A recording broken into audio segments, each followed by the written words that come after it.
Welcome to Crack Defense. This is part 2 of Direct and Indirect's video.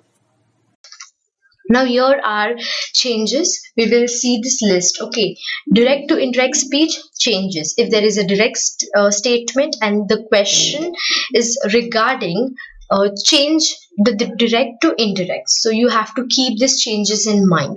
First of all, tense. As I said, you mainly changes to past tense. This is mainly and not 100%. Next, punctuations. Omit punctuations and use word that. In indirect speech, universal truth or any facts, no changes in tense. Means if there is an indirect or if there is a direct speech and the statement is about universal truth or any facts, then there is no changes in the tense.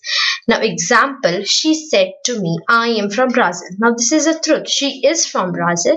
So here there will be no changes in the tense. She told me that she is from Brazil and not she was from Brazil, because this is a truth.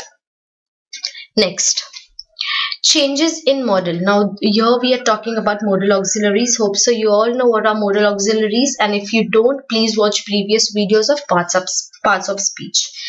Now over here, if there is a statement of direct speech and it is having modal auxiliary can, then indirect speech should be used the word could. Okay, now indirect statement will be formed using word could for word can. Hope so you understand. If there is word will indirect, then indirect will follow word would. Would will take would, could will take could, ought to will become ought to, must will take had to. Means if there is a word must to in a direct speech, then we will use had to in indirect speech. See to this example. He said, I must go. This is direct speech. Now indirect, we are using had to. He said that he had to go. This is indirect speech. Now next is about interrogation types of direct speech. Now interrogation means if they have given you a statement that is direct speech and it includes question mark. So how you will change that statement in indirect speech? Now there are two types of interrogative direct speeches. We will look into it.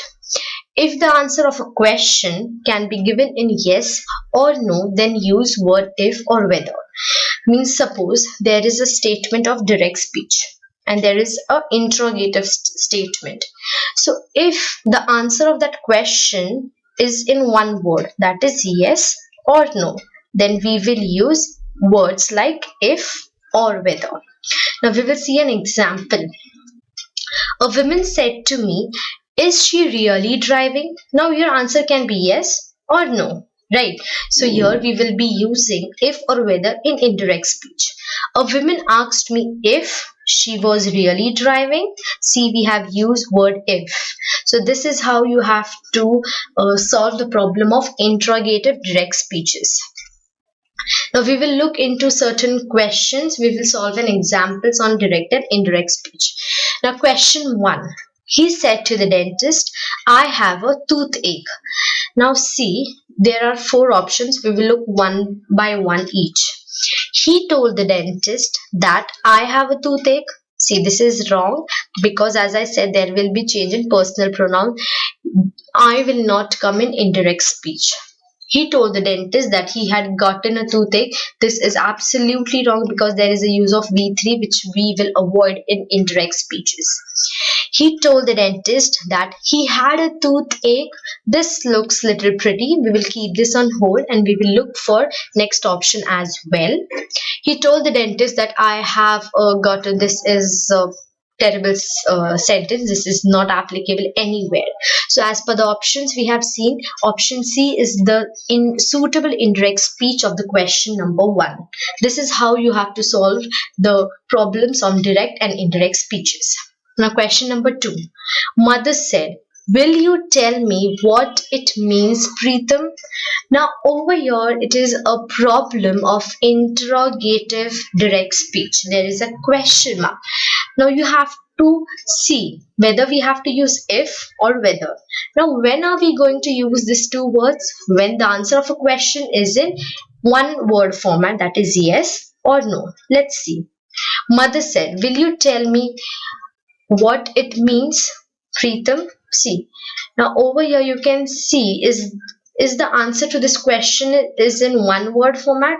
No. So now we will look into the options. Mother asked Preetham if he will tell her what it means.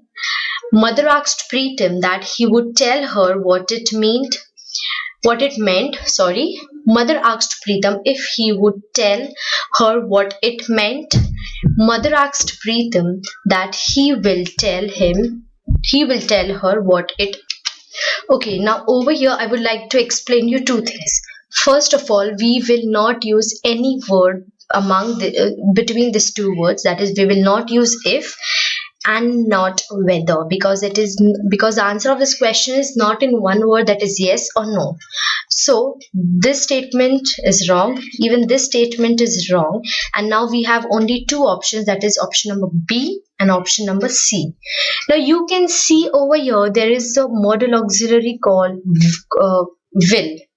Now as per the rule we have studied, will change to would.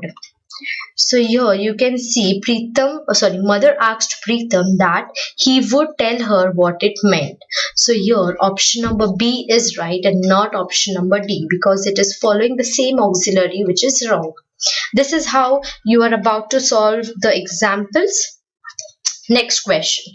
The principal said, be quiet, girls. Now we will see. The principal called. Is it called? No. This option is omitted. The principal commanded the girls that they be quiet. Wrong. The principal urged the girls to be quiet. This is wrong. He is not urging. The principal said that the girls should be quiet. This is a right answer for this question number 3. As always, I will see you in the next video. Thank you so much.